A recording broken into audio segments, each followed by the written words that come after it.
मोहतरम जनाब साजिद सैफी साहब, दानिश अंसारी साहब, जकी साहब, अशरफ अब्बासी साहब, शहाबुद्दीन साहब, DS बिंद्रा साहब, अबू बकर अंसारी साहब, फेरोज खां साहब, डॉक्टर मोइनुद्दीन साहब, जुनैद खां साहब, अब्दुल्ला आफाफ साहब, मोअज़्ज़िज़ हाज़रीन इकराम, बुजुर्गान मिल्लत, मेरे नौजवान साथियों और पसे पर्दा बैठकर सुनने वाली मेरी ज़दा और माँ और बहनों, मैं सबसे पहले आप तमाम हज़रात का शुक्रिया अदा करता हूँ कि आप तमाम ने अपना कीमती वक्त निकाल कर आज के जलसे में शिरकत की। मेरे दोस्तों और बुजुर्गों, मुरादाबाद के मेरे गयूर नौजवान साथियों, मैं अपनी तकरीर के आगाज में ही आज के दिन एक अजीम मुजाहिद आज़ादी, एक मशहूर आलिम दीन और एक मशहूर मुजाहिद आज़ादी जिसने इस मुल्क को अंग्रेज़ों से की गुलामी से छुड़ाने के लिए बरसों जिद्दोजहद की, सालों जेल की सलाखों में गुजारा, मैं उनको खराज अकीदत पेश करता हूँ कि आज मौलाना अबुल कलाम आज़ाद का यौम पैदाइश है। मैं अल्लाह से दुआ करता हूँ कि अल्लाह सुब्हानहू व तआला मौलाना अबुल कलाम आज़ाद को जन्नत में आला मुकाम अता करे और अल्लाह सुब्हानहू व तआला इस मुल्क में उनका एक नेमुल बदल लाखों की तादाद में अल्लाह पैदा करे। आप जानते हैं कि मौलाना अबुल कलाम आज़ाद की पैदाइश मक्का में हुई और उनके वालिद एक मशहूर आलिम दीन थे, मौलाना खैरुद्दीन साहब। मौलाना अबुल कलाम आज़ाद ने उस वक्त के कलकत्ता में अखबारात को निकाला अल हिलाल अल बलाग के नाम से। मौलाना अबुल कलाम आज़ाद ऑल इंडिया खिलाफत कमेटी के सदर भी मुंतखब हुए। मौलाना अबुल कलाम आज़ाद 2 मरतबा कांग्रेस पार्टी के सदर भी थे और कांग्रेस से बरतानिया की कैबिनेट मिशन के सामने पेश भी हुए। और मौलाना अबुल कलाम आज़ाद ने अपनी जिंदगी में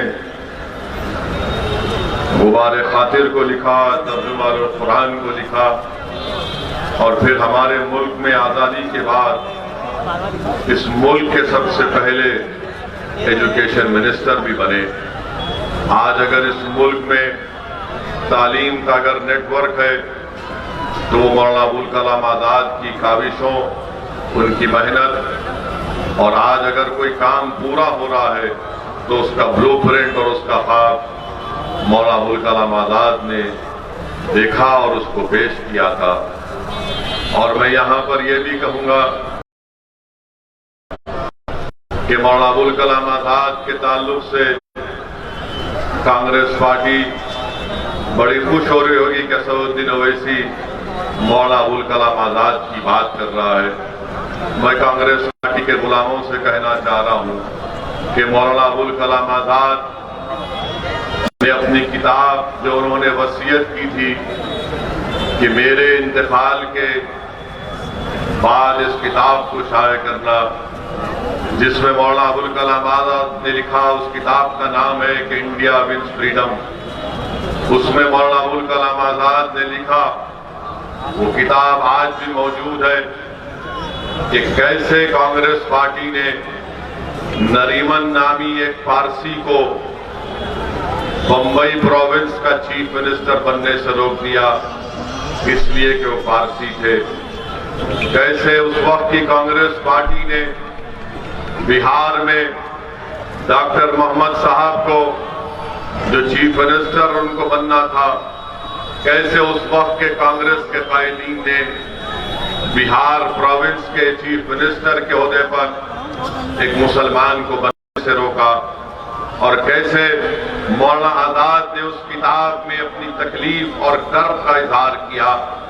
मेरे अजीज दोस्तों और बुजुर्गों, मैं ये भी शुरुआत में बताना जरूरी समझता हूं कि आज उत्तर प्रदेश का चुनाव है, तो बाज नादान, बाज नाखलफ और सियासी तौर पर जिनमें अभी मेच्योरिटी पैदा नहीं हुई है, जिनको भारत की तारीख का कोई इल्म नहीं है, कोई अंगूठा छाप अगर उनको लिखकर दे देता है तो वो बेचारे जबान से तोते की तरह उसको रट कर कह देती है, जिसमें जिक्र आ जाता है उस जिसने पाकिस्तान को बनाया और भारत के दो टुकड़े किए। मैं उस तारीख का नहीं दोहराना चाहता हूं, बल्कि मैं थोड़ा बहुत पढ़ा लिखा हूं, क्योंकि जिस शख्स ने कहा था, बल्कि नाम ले लेता हूं, जनाब अखिलेश यादव ने,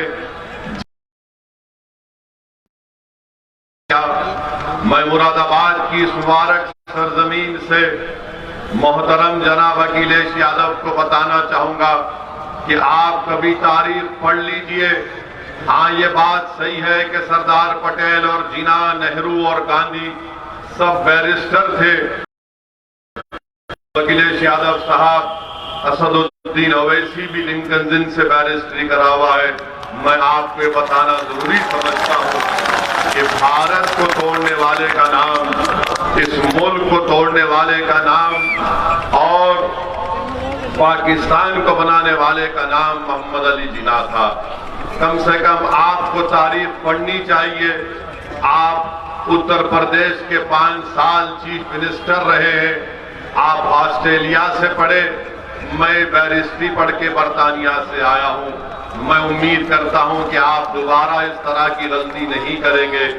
मेरे अजीज दोस्तों, मौलाना अबुल कलाम आजाद ने अपनी किताब इंडिया विंस फ्रीडम में, अगर मैं वो तमाम जुमलों को मुरादाबाद में दोहरा दूंगा जो उस किताब में मौलाना ने लिखे, तो यकीन जानिए बहुत बड़ा तनाजा खड़ा हो जाएगा। मौलाना अबुल कलाम आजाद ने उस किताब में लिखा कैसे कांग्रेस के बड़े बड़े लीडरों ने उनको मायूस कर दिया था। मौलाना अबुल कलाम आजाद भारत के इस दो टुकड़े के खिलाफ थे। उस किताब में मौलाना ने लिखा कि वह कैसे कांग्रेस के बड़े बड़े लीडरों के पास गए और हर कांग्रेस के उस वक्त के बड़े लीडर ने मौलाना को मायूस कर दिया, और कैसे उस वक्त के कांग्रेस के बड़े बड़े लीडरों ने, जिसका जिक्र अखिलेश यादव ने किया, उन्होंने मौलाना से कहा था कि नहीं, अब हम इस मुल्क का बंटवारा चाहेंगे। उस किताब में मौलाना ने लिखा कि कैसे वो उन्होंने दौड़ दौड़ कर महात्मा गांधी के पास जाकर ये कहा कि भारत के दो टुकड़े नहीं होने चाहिए। मौलाना की दूरंदेश निगाहें वो देख चुकी थी कि पाकिस्तान बनेगा तो मुल्क के हालात किस तरह से बदलेंगे, मगर उस वक्त के कायदीन ने मौलाना आजाद की दूरंदेशी को नहीं समझा। मुल्क के दो टुकड़े हो गए। मौलाना ने उस किताब में कांग्रेस वर्किंग कमेटी के रेजोल्यूशन की खिलाफ में तकरीर की थी, मगर आज हम पूछा जाता है भारत के मुसलमानों से कि पाकिस्तान बना तो हमारी वजह से बना।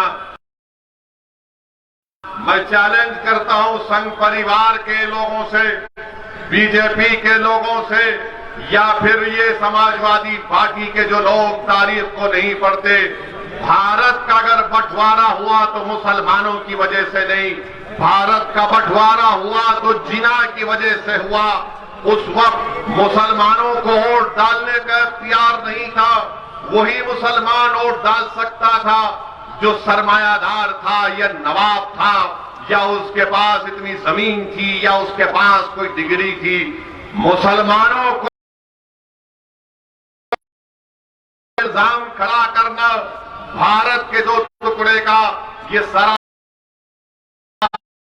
है, ये मुसलमानों पर इल्जाम है और मैं इस इल्जाम को नहीं मानता। भारत के अगर 2 टुकड़े हुए तो उसकी जिम्मेदार कांग्रेस पार्टी है, उसके जिम्मेदार वो तमाम उस वक्त के कायदीन है, हम जिम्मेदार नहीं है। हमने कभी पाकिस्तान को नहीं माना। अरे हम तो भारत को अपना देश मानते आए हैं और मानते रहेंगे। अरे अगर हमारी वफादारियों पर कोई शक करता है तो प्यारे आ जाओ, हमारे कब्रिस्तान आज भी इस बात के गवाह हैं कि हम सीना तान कर भारत की जमीन में सो रहे हैं। और जब सुबह कयामत तक सोते रहेंगे और जब हशर का मैदान होगा तो इन्हीं कब्रों से उठकर इंशाअल्लाह ताला हशर के मैदान में जाएंगे। मगर हम पर इल्जाम लगाना ये बिल्कुल गलत और झूठ है। इसका कोई ताल्लुक नहीं है, क्योंकि आजकल सब जिना के बारे में बात कर रहे हैं। कोई जनाब कह गए अगर फुला को वजीर आजम जिना को बना दिया जाता तो भारत का विभाजन। अरे आप तारीख को नहीं जानते। आखिर उत्तर प्रदेश के चुनाव में जिना कहां से आ गया मुझे समझ में नहीं आ रही। उत्तर प्रदेश के चुनाव में जिना कहां से आ गए, ये पैदा हो गया उनको नहीं मालूम। इस जिन को तो हमने भगा दिया पाकिस्तान को कि बजाओ तुम, हम नहीं जाएंगे। ये भारत ख्वाजा अजमेरी की सरजमीन है, हम यहां पर रहेंगे, हम भारत को छोड़ के नहीं जाएंगे। मगर बोले जा रहे हैं जिना की बात अगर करके समझते हैं कि उत्तर प्रदेश के मुसलमानों का वोट मिल जाएगा। अरे उत्तर प्रदेश के मुसलमानों ने एक फैसला ले लिया है, जिन्ना की हमारे पास ना कभी अहमियत थी ना रहेगी इंशाअल्लाह ताला। हमारे पास उन मुजाहिदीन आजादी की अहमियत रही, मौलाना अबुल कलाम आजाद की, जौहर बरादरान की, उन मुजाहिदीन आजादी की जिन्होंने अंग्रेजों के खिलाफ जिहाद किया, उन उलेमाओं की जिन्होंने जिहाद का फतवा दिया। अल्लामा फजल खैराबादी ने काला पानी की सजा काटी और फांसी के फंदे को मुस्कुरा कर झूम लिया। अल्लामा फजल खैराबादी ने सावरकर की तरह अंग्रेजों से अपनी जान की भीख नहीं मांगी। अल्लामा फजल खैराबादी ने कहा था कि हक तो यह है कि हक अदा ना हो सका, मैं फांसी के फंदे को कबूल कर लूंगा, मगर अंग्रेजों से अपनी माफीनामे का हक नहीं लिखूंगा। शहीद अशफाकुल्लाह हमारे हीरो है, मगर ये लोग इनको भूल गए। जीना तरफ इधर समाजवादी जीना, उनके साथी भी जीना और बीजेपी को मौका मिल गया वो भी जीना। अरे आरएसएस वालों, तुम ये तो बता दो कि तुम्हारा क्या रोल रहा भारत की जंग आजादी में। बताओ तुम्हारा क्या रोल रहा भारत की जंग आजादी में। क्या ये बात सच नहीं है आरएसएस वालों कि तुम्हारा आरएसएस का लीडर ने कहा कि मत लो पंगा अंग्रेजों से, मत लो पंगा अंग्रेजों से, किताब में लिखा हुआ है कि आरएसएस के लोगों ने ये नहीं कहा था कि मत लो पंगा अंग्रेजों से। आप कहां थे? सन 57 की जंग आजादी हुई, आप तो पैदा ही नहीं हुए। आपकी पैदाइश 1919 की है। 99 साल आपने चड्डी पहनकर लट फिराया, फिर ख्याल आया कि पैंट पहन लेते हैं, आपने पैंट पहन लिया। आप तो थे ही नहीं कहीं पर। आज आकर आप हमको सिखा रहे हैं, आज आकर हमको बता रहे हैं भारत से मोहब्बत। अरे भारत से मोहब्बत हमको इतनी है कि चप्पे चप्पे पर हमारा खून बहाया गया, हम अपने खून को बहाकर इस मुल्क को आजाद करवाया। क्या ये बात सच नहीं है? ये आरएसएस वाले शुरू कर दिए हम पे उंगलियां उठाना कि मुसलमान। अरे ये बता दो, क्या ये बात सच नहीं है कि जब मुल्क आजाद हुआ तो क्या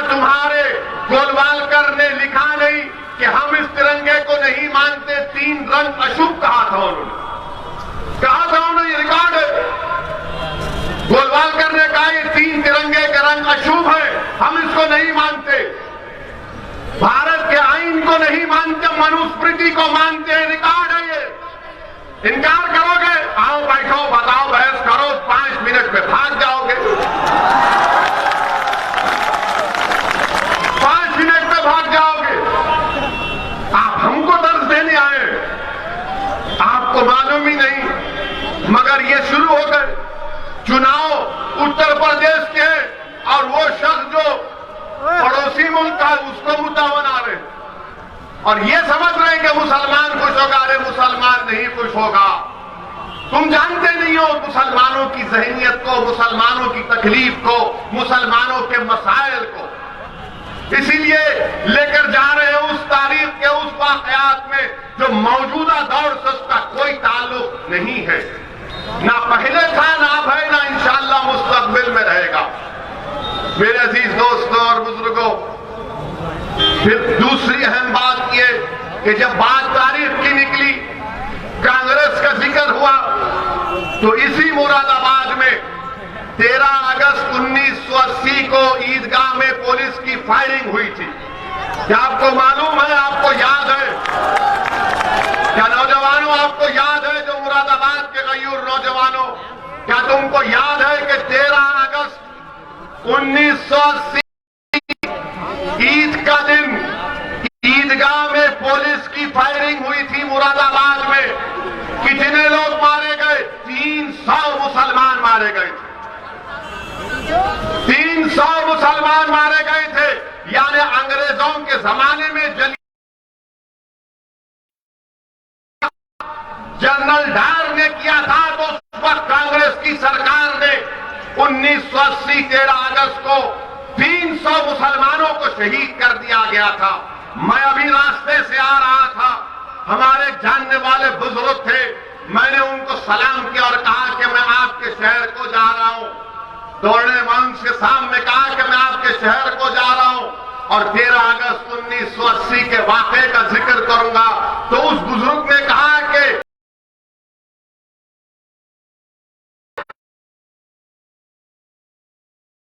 14 साल की उम्र थी मेरी, मैं उसका चश्मदीद गवाह हूं कि जब मैं भाग रहा था तो गोलियां मेरे अतराफ चल रही थी। वो शख्स बरतानिया को जाता है, वो शख्स कनाडा को जाता है, वो शख्स यूरोप को जाता है, और उनके अल्फाज ये कि अगर मैं सर्दी में भी यूरोप, कनाडा, बरतानिया में रहता हूं तो रात में पसीने से उठ जाता हूं जब उस वाक़े को याद करता हूं। ये वाक़या हुआ उस वक्त मरहूम सैयद शहाबुद्दीन एमपी का वो लेटर में पढ़ा हूं, जिसमें साहब ने बताया था कि सिर्फ पुलिस गोलियां चला रही थी, कोई पत्थर नहीं आया था। मेरे अजीज दोस्तों और बुजुर्गों, ये वाक़े को इसलिए याद दिला रहा हूं कि नौजवानों को अपनी तारीख याद रखना है। अगर तुम तारीख भूल जाओगे तो तारीख दोहराएगी, याद रखो। मैं डराने के लिए नहीं कह रहा हूं, जो कौम तारीख को भूल जाती है तो तारीख उसको दोहराई जाती है कि देखो ऐसा हुआ है और होगा। तो इसीलिए बताने का मकसद ये है कि उस वक्त भी जब ये वाकया हुआ था 13 अगस्त 1980 का, उस वक्त भी अखबारों में लिख दिया गया, बड़े बड़े अखबारात में, कि मुसलमानों ने पत्थर फेंके थे। पत्थर फेंके थे। ईदगाह में कौन सा पत्थर होता है? गोलियां चलाई गई थी। बड़े बड़े राइटर्स लिख दिए, कई मैगजीन में आ गया कि वो पूरा पढ़ के आया हूं, मुझे याद है अच्छी तरह से। सबने कह दिया कि मुसलमान ने पत्थर फेंके। 1980 और आज हम 2021 में कोई हालात नहीं बदले, कोई हालात नहीं बदले। जब पुलिस मारना चाहती है मुसलमानों को हुकूमत के आर्डर पर, तो कहती है मुसलमानों ने पहले हमला किया था, पत्थर फेंके थे, पत्थर बरसाए तो हमने लाठीचार्ज किया, नहीं सुने, उसके बाद हमने ठोक दिया। मेरे अजीज दोस्तों और बुजुर्गों, ये हालात है।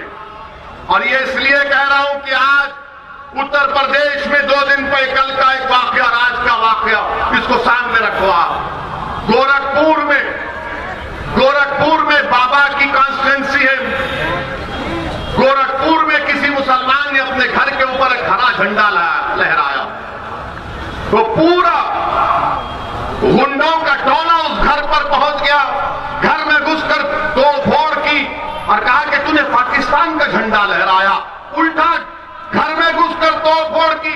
मुसलमान पर केस बुक कर दिया बाबा की पुलिस ने। वो पाकिस्तान का झंडा नहीं है, मगर नफरत इतनी फैला दी गई है मुसलमानों के ताल्लुक से कि जहां कहीं इनको हरा दिखता ये लाल हो जाते।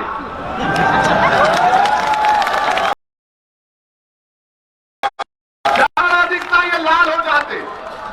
यानी अगर आप स्पेन में जाएंगे तो एक होता है कि वहां पे एक दिखाते एक बैल को लाल दिखाते और दौड़ता है मारने के। इनका हाल इसी तरह का हो। पाकिस्तान का झंडा नहीं, तुम लोग अंधे हो, तुम लोग जाहिल हो, तुम लोग पढ़े लिखे नहीं हो। तुम्हारी काबिलियत सिर्फ यही है कि तुम्हारे दिलों में मुसलमानों से नफरत कूट कूट के डाल दी गई, और तुमको मौका इसलिए मिल रहा है कि जब मुसलमान के घर को तोड़ा जाता है तो ना अखिलेश बोलेंगे, ना कांग्रेस बोलेगी, ना बीएसपी बोलेंगी, सब खामोश बैठे रहेंगे। और अगर कोई एहतजाज बुलंद करता है, कोई सच्चाई का बयान करता है, तो उससे कहा जाता है ये मुसलमानों के वोट काटने आया, ये बी टीम है, ये फला है। बोलो ना तुम भी। मैं कह रहा हूं कि जो गोरखपुर में हुआ वो पाकिस्तान का झंडा नहीं था, वो एक मजहबी झंडा हम लगाते। मिलाद का जुलूस निकलता, हरा झंडा रहता है, तो क्या पाकिस्तान का झंडा है? पाकिस्तान का झंडा भी नहीं जानते, मगर नफरत फैला दी गई। और दूसरा वाकया अल्ताफ का, काशगंज का वाकया आपके सामने। एक नौजवान बच्चा है, हजरत पुलिस उसको पकड़कर थाना लेकर गई, और ये बहाने लेकर गई कि उसके खिलाफ, अल्ताफ के खिलाफ एक कंप्लेंट दी गई कि वो किसी लड़की को लेकर भागा था। पुलिस लेकर जाती है और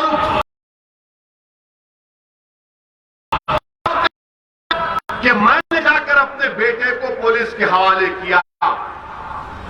मैंने खुद, एक बाप कह रहा है कि मैंने अपने बेटे को ले जाकर पुलिस के हवाले किया कि कर लो आप तहकीकात। उस बाप ने अपनी जिंदगी की बहुत बड़ी गलती की जो इन जालिम पुलिस वालों पर भरोसा कर दिया।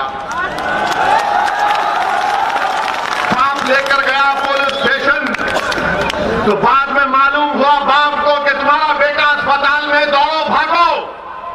बाप दौड़ता हुआ गया अपने खानदान के साथ, तो मालूम हुआ बेटा मर गया। कैसे मरा? तो बोले उसने खुदकशी कर ली पुलिस स्टेशन में।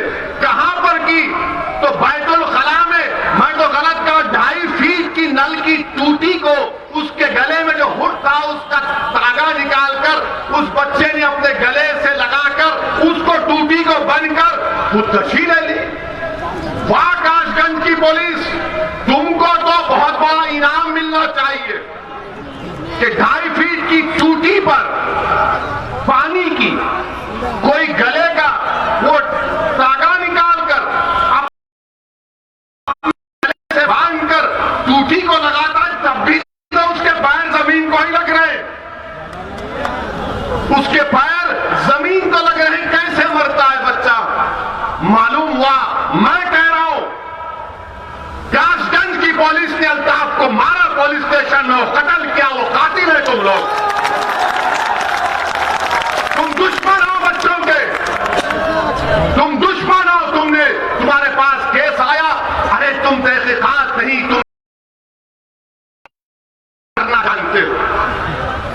बच्चे को ले जाकर मार दिए, और तरफ तमाशा देखिए कि उस बच्चे के बाप, आप सोचिए कि आप भी अपने पेट में औलाद है, मुझे भी औलाद, वो आपका बेटा है मेरे भाई, वो आपका भाई है, वो आपका बेटा है, आपका भाई है। अगर तुम मुरादाबाद में बैठकर ये समझ रहे हो कि नहीं नहीं काशगंज में हुआ, मुझे उससे क्या करना है, अगर तुम उस बच्चे के गम को अपने सीनों में महसूस नहीं करोगे तो मुझे शक होगा तुम्हारे मुसलमान होने का। तुमको उसका दर्द महसूस करना पड़ेगा, क्योंकि रसूलुल्लाह सल्लल्लाहु अलैहि वसल्लम ने फरमाया कि मोमिन कौन है? मोमिन वो है अगर किसी के पैर के तलवे में अगर कीड़ा लगता है तो मोमिन वो है जो अपने सीने में उसकी तकलीफ को महसूस करे। हद तो ये हो गई कि उस बच्चे के बाप से सादे कागज पर अंगूठा ले लिया, और हजरत पुलिस ने माशाअल्लाह काशगंज की पुलिस आप यकीनन शैतान की पहली औलाद है, आप इब्लीस की पहली औलाद है। जो तुम्हारे लुत्फे में फर्क है, मैं कह रहा हूं, उस बाप को जो अपने बेटे को खो दिया, जिसको तुमने पुलिस स्टेशन में मर्डर किया, तुम उसके अंगूठे के साइन लेकर उस पर लिख देते हो कि ये बेटे के बाप ने ये लिखा है कि वो पुलिस की तहकीकात से मुतमईन है और मेरे बेटे ने खुदकशी करके अपनी जान ले ली।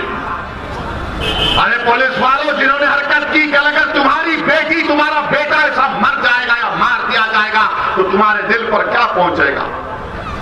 ये जुल्म हो रहा है, ये जुल्म हो रहा है।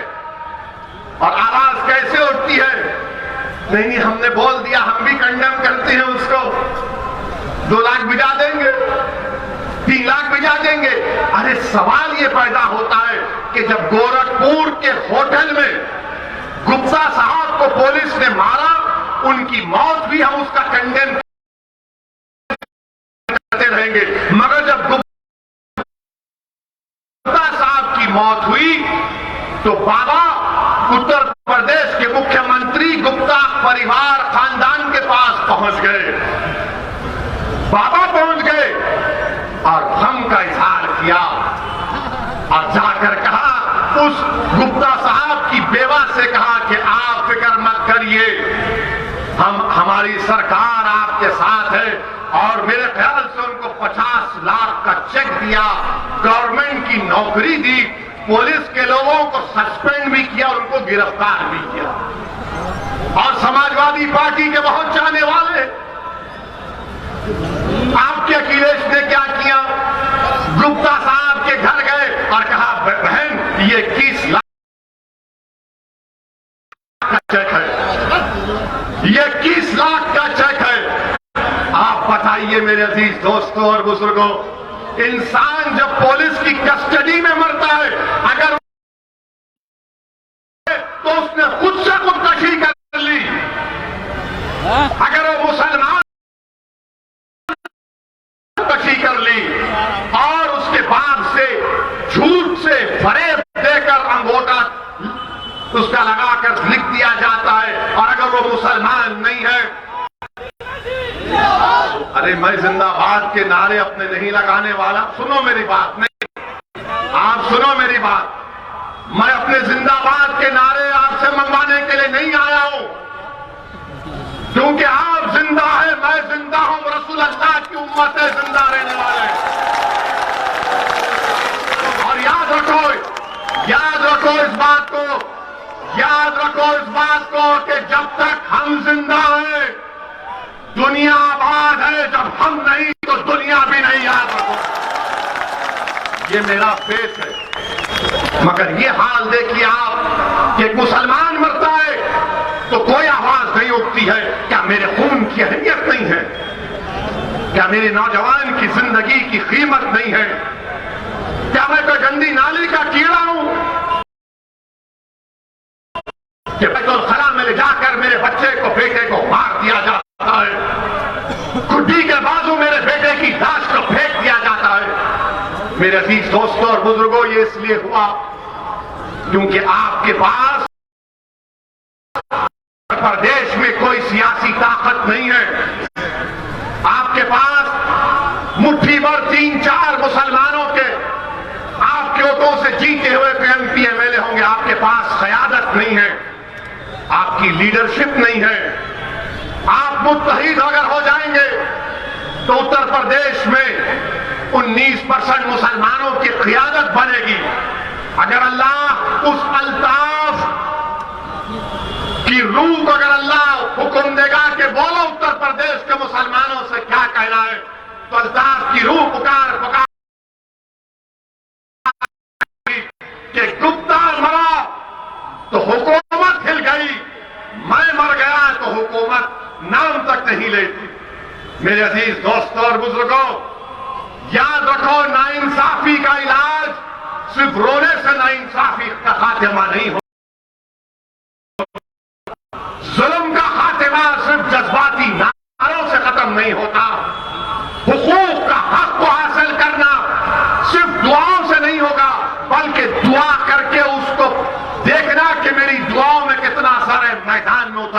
होता है। और आपके पास असदुद्दीन अवैसी ये कहने के लिए आया है कि आप अपनी क़यादत को बनाइए, लीडरशिप को बनाइए। इतनी बड़ी ताकत में आप रहते हैं। मेरे अजीज दोस्तों, बहुत जुल्म हो चुका है, बहुत लोग, बहुत से माँ बाप ने अपने ख्वाबों को चूर होते हुए देखा, बहुत सी माओं की कोख उजड़ गई, बहुत से बाप का उसके बुढ़ापे का सहारा छीन लिया गया। मेरे अजीज दोस्तों और बुजुर्गों, मैं तुमसे वोट की भीख मांगने नहीं आया हूं, मैं तुमसे सिर्फ ये भीख मांगने आया हूं कि अपनी एक सियासी लीडरशिप को बना लो, एक सियासी लीडरशिप को बना लो। तुम अगर मुझे पसंद नहीं करते कोई बात नहीं, मगर खुदा के लिए कुछ तो करो, उठो, करो मेरे भाई। याद रखो मेरी इस बात को, ये जो जुल्म का अंधेरा है, ये रात बड़ी लंबी रहने वाली है, याद रखो। तुम मेरे एक एक बात, एक एक लफ्ज को याद रखो। ये जुल्म की अंधेरी रात बड़ी लंबी रहने वाली है। यकीनन इस अंधेरे का खात्मा उस वक्त होगा जब तुम अपने मुकद्दर के फैसले करोगे। और कैसे करेंगे आप? जब आप अपनी क़यादत को, अपनी लीडरशिप को बनाएंगे। और जब हम मुसलमान उत्तर प्रदेश में अपनी लीडरशिप को बनाएगा तो किसी हम मजहब के खिलाफ ना थे, ना है, ना रहेंगे। क्या उत्तर प्रदेश में यादवों के नेता अखिलेश यादव नहीं है? क्या उत्तर प्रदेश में अखिलेश यादवों के नेता नहीं है? कहिए, आप जवाब दीजिए, या नहीं है? क्या बहन जी की लीडर नहीं है? क्या योगी आदित्यनाथ ठाकुरों के नेता नहीं है? क्या ओम प्रकाश राजभरों को अपने खरीद करने की कोशिश नहीं कर रहे? क्या अनुप्रिया पटेल कुर्मी और को अपने पास लाए नहीं रही है? आप क्या कर रहे हैं? आप क्या कर रहे हैं? सोचिए आप। मैं अपने आप को लीडर बनाने के लिए नहीं आया हूं। मैं ये चाहता हूं कि मुरादाबाद से ऐसे लोग उठे जो खुद क़यादत करें, जो पूरे उत्तर प्रदेश में एक इत्तेहाद का पैगाम दें। मेरे अजीज दोस्तों और बुजुर्गों, ये पैगाम देने के लिए असदुद्दीन अवैसी आपके पास आया है।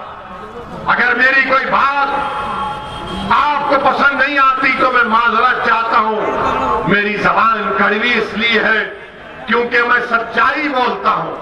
मेरे जबान से निकलने वाले अल्फाज अगर आपको तकलीफ पहुंचाते हैं तो मेरा मकसद तकलीफ पहुंचाना नहीं है। मेरा मकसद यह है कि आप सोचिए, आप एक फिक्र लेकर जाइए, अपने आप से सवाल करो मेरे भाई, अपने आप से पूछो मेरे दोस्तों, मेरी सरदार मां और बहनों, आप भी सोचिए, फिक्र करिए। मैं बुजुर्गों से अपील कर रहा हूं कि आपको भी ये फैसला लेना पड़ेगा।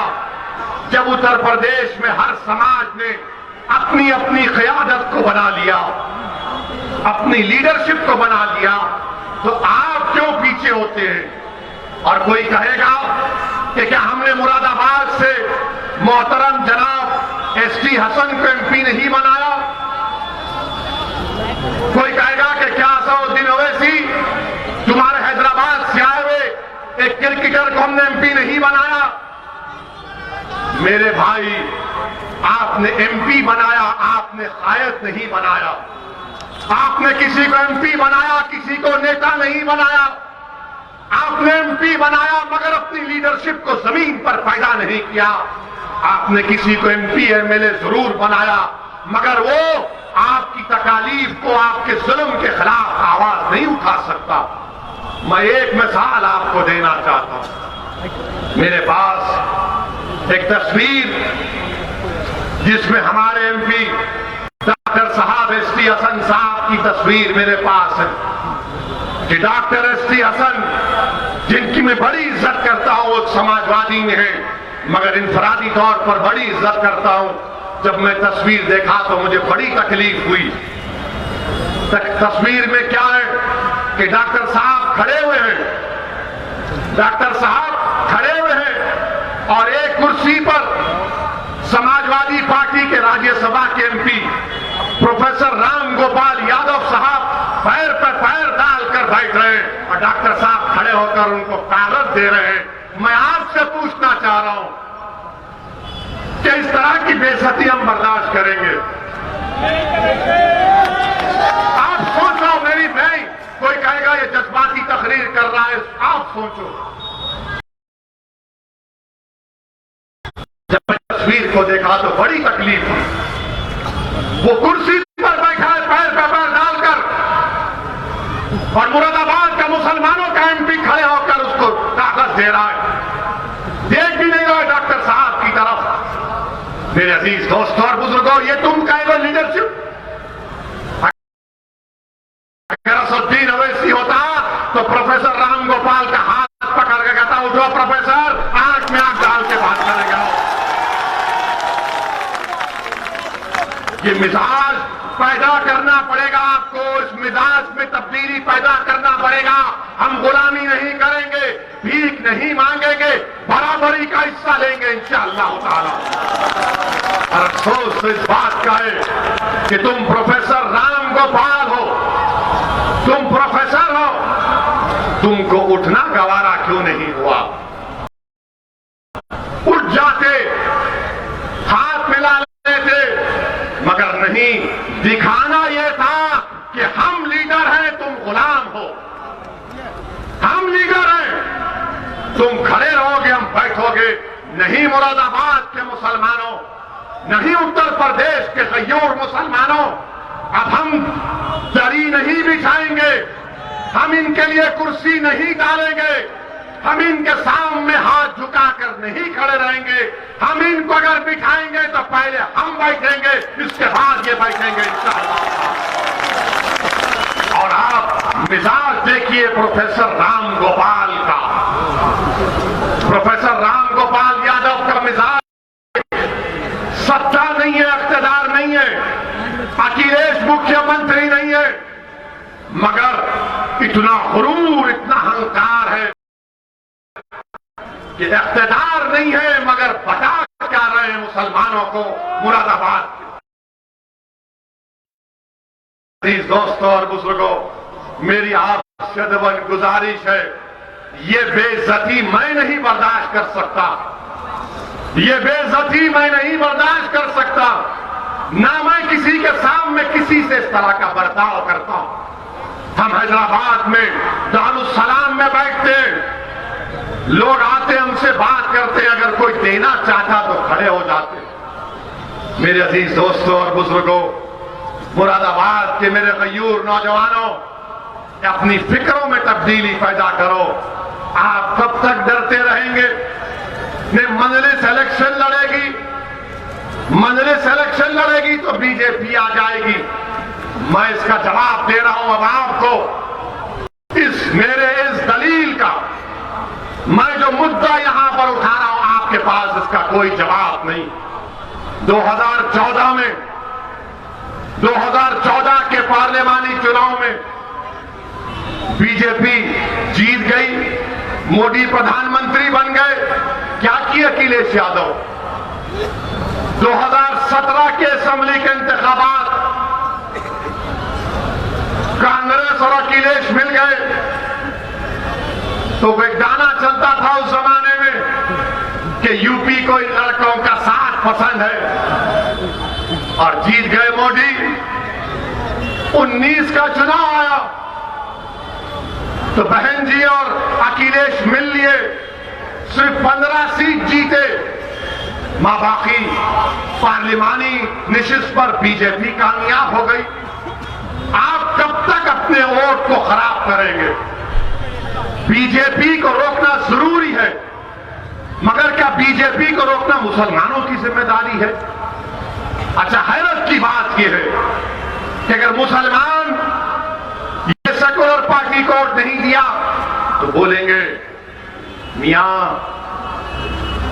अगर तुम वोट डिवाइड होगा बीजेपी आ जाएगी, और अगर यादव बीजेपी को वोट देगा तो बोलेंगे हाँ छोटा भाई है, गया होगा, हम बड़े भाई।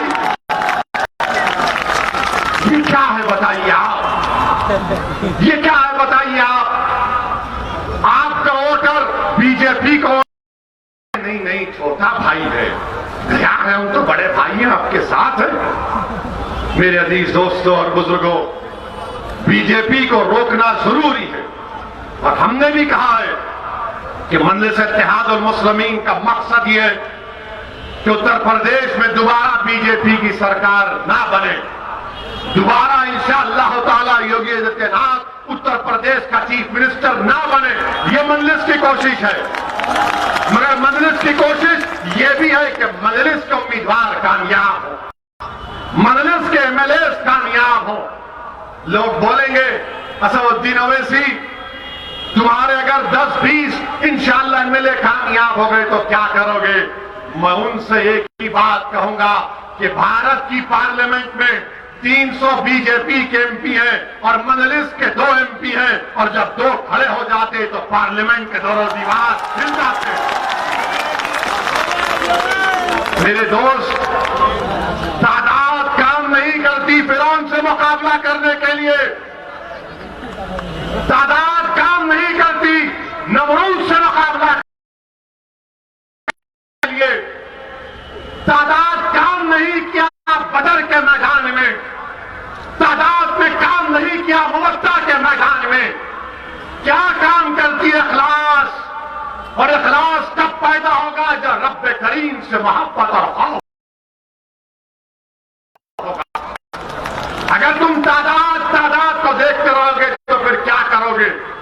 याद रखो, अगर यही हमारी सोच रही तो आइंदा 20 साल में तुम अपने घर के दरवाजों को बंद करके बैठ जाओगे। मेरे दोस्तों, घुटन नहीं महसूस करना, सांस लो, ख्वाब देखो कि जब दूसरे बिरादरियों के लीडर हैं, नेता हैं, तो हो सकता लीडरशिप बनाओ, ख्वाब देखना शुरू करो। मैं तुमसे जो ख्वाब की बात कर रहा हूं, मुरादाबाद के मेरे गयूर नौजवानों, बुजुर्गों, मेरी सरदार मां और बहनों, मेरा ख्वाब ये नहीं है कि तुम आसमान पर जाकर तारे तोड़कर लाओ, या चांद की मट्टी लेकर आओ, या समंदर की खाक में जाकर वहां से उसकी खाक उठाकर लाओ। मेरा ख्वाब यही है कि भारत के मुसलमानों की एक लीडरशिप हो, जिस तरह राजपूतों की है, ठाकुरों की है, दलितों की है, यादवों की है, कुर्मियों की है, राजभरों की है, अरे कुशवाहा की है, कुर्मियों की है, ब्राह्मणों की है। अगर किसी की लीडरशिप इस मुल्क में नहीं है तो मुसलमानों की कोई लीडरशिप नहीं है। मेरे अजीज दोस्तों और बुजुर्गों, यही ख्वाब को लेकर भारत के कोने कोने में फिरता हूं, यही ख्वाब को पूरा करना चाहता हूं, और उसी ख्वाब को पूरा करने के लिए मैं आपके पास आया हूं। पहले भी आया था, अब भी, और जब तक रब्बे करीम जिंदा रखेगा मैं आता रहूंगा। आपका ख्वाब आपको याद दिलाता रहूंगा, इस ख्वाब को पूरा करना। मैं जाने वाला नहीं हूं, जाऊंगा तो एक दिन जमीन की ग़िज़ा बनूंगा, मगर जब तक जमीन अपने हक के लिए लड़ता रहूंगा, अपनी उम्मीदों को, अपने ख्वाबों को पूरा करता रहूंगा। मेरे अजीज और बुजुर्गों, और फिर आप देखते हैं कि यहां पर मुरादाबाद में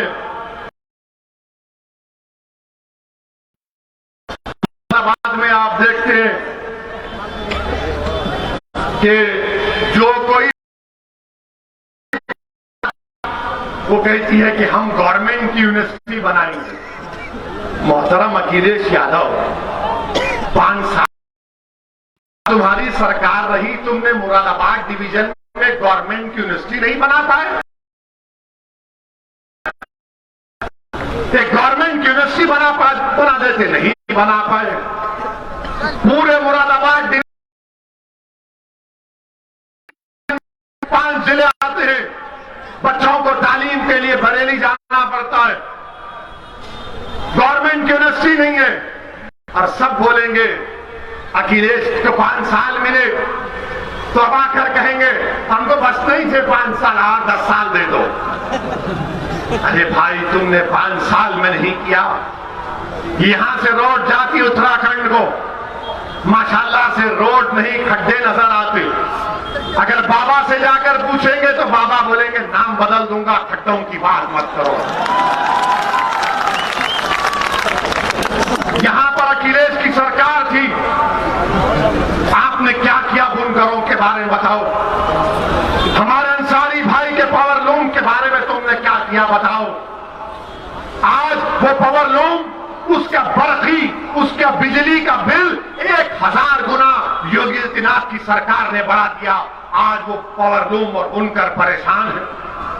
कुरैश बरादरी के लोग जिनका रिवायती कारोबार है, स्लॉटर हाउसेस को आपने नहीं खोला, लाइसेंस नहीं,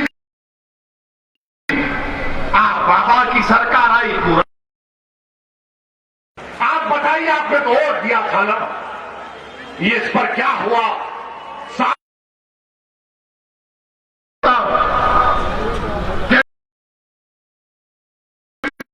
गंदा पानी आता है। मेरे अजीज दोस्तों और बुजुर्गों, मेरी आपसे गुजारिश है कि इन तमाम चीज पर आप गौर करिए, एक अच्छा फैसला लीजिए। जमहूरियत में अवाम जो फैसला लेती है करते हैं। लोग आपसे पूछेंगे कि ओवैसी ने हैदराबाद में क्या किया, उसके साथ एमएलए है, वो तो गवर्नमेंट नहीं बनाता। मेरे अजीज दोस्तों और बुजुर्गों, मैं आपसे वादा कर रहा हूं कि जब तक मैं जिंदा रहूंगा, जब तक अल्लाह मुझे जिंदा रखेगा, मैं ना कोई मंत्री बनूंगा ना कोई संतरी बनूंगा। मैं एक मर्द मुजाहिद की तरह गरीब और मजलूम आवाम के लिए लड़ता रहूंगा। हमने हैदराबाद में क्या किया, हमारे मजलिस के पूछते क्या किया, सुनो, लंबी फहरिस्त है। मजलिस में 7 एमएलए, हमने तेलंगाना में वहां के चीफ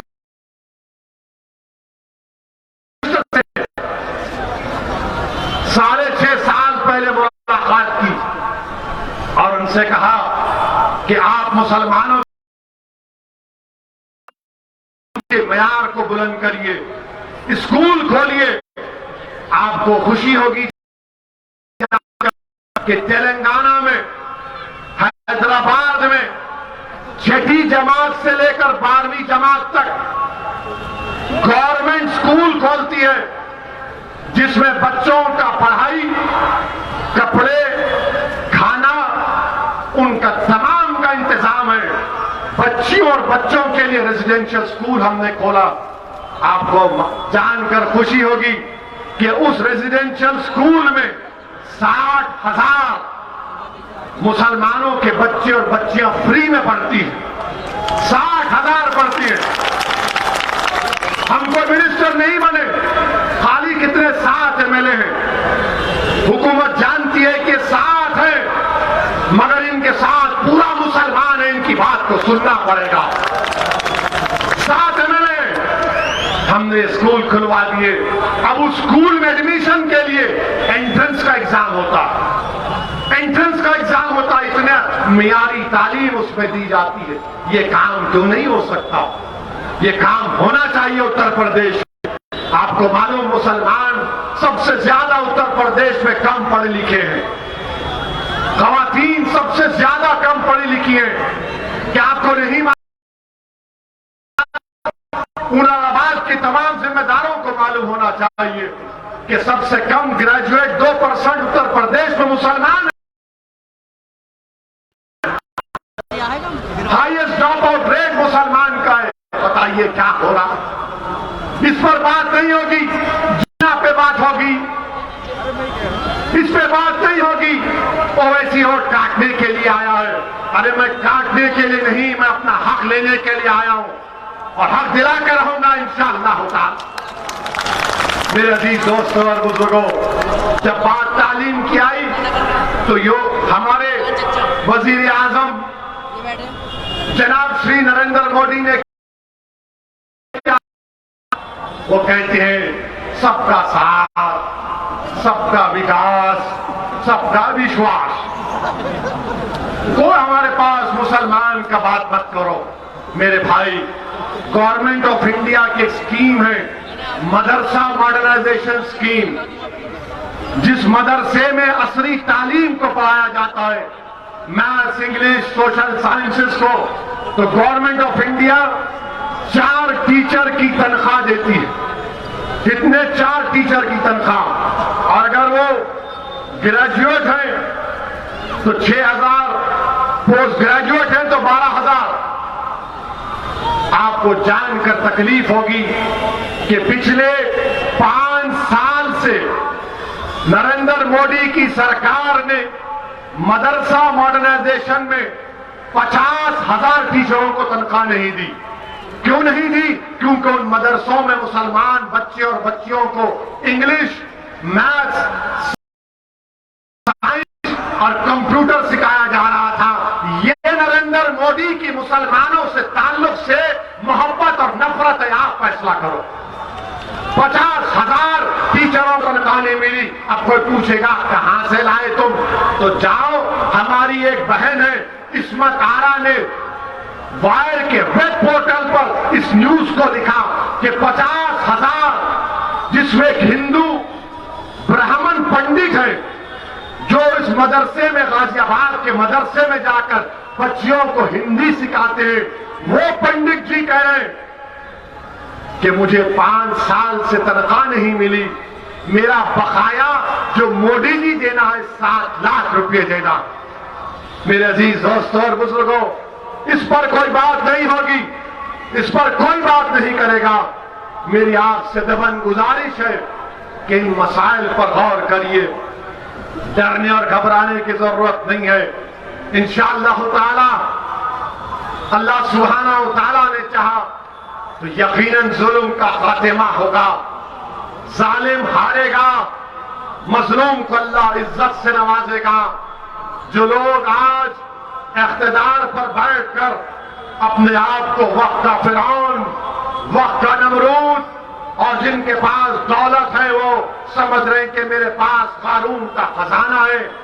जो जिसके पास इख्तिदार है वो समझ रहा है कि मेरे पास शद्दाद की जन्नत है। तो याद रखो, ना फिरौन की हुकूमत, ना नमरूद की ताकत, ना कानून का खजाना, ना शद्दाद की जन्नत उसके काम में आई।